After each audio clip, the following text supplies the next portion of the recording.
Good morning, everybody. I'm Kelly Porath, and this is your 2-minute design.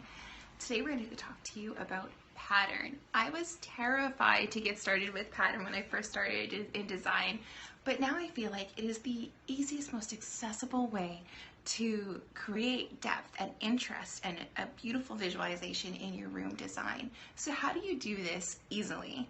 You don't start with wallpaper.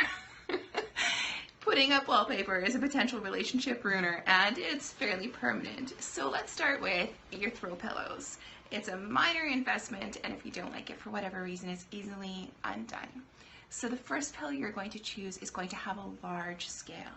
Pick something that you love, something that is going to be the inspiration point, the jumping off focal point for your room, and make sure that those colors tie back to your overall room scheme, your overall room theme. Also make sure that if you're picking up fabric for which you plan to make pillows out of, that there's enough repeat in that pattern. It shows up enough times in the space of that pillow for you to appreciate what the pattern is, and that it doesn't just repeat once or half and it floats off the pillow and doesn't have an impact. So pattern scale is also really important when you're picking fabric.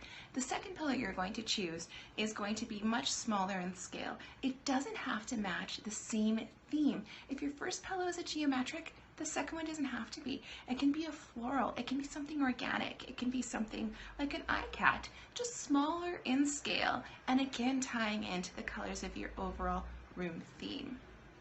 Have fun with these two patterns. Really mix them in, because that is where the interest and the modernity, that new style approach, will really show in your design.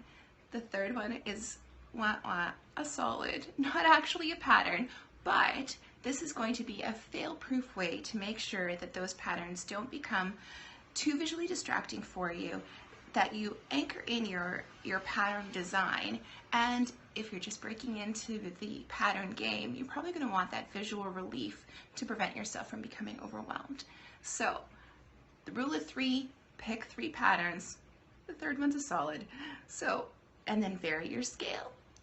Dabble across that pattern theme and make sure the colors tie back to your overall room scheme. And that is combining patterns successfully. I'm Kelly Porath, and that was your 2-minute design.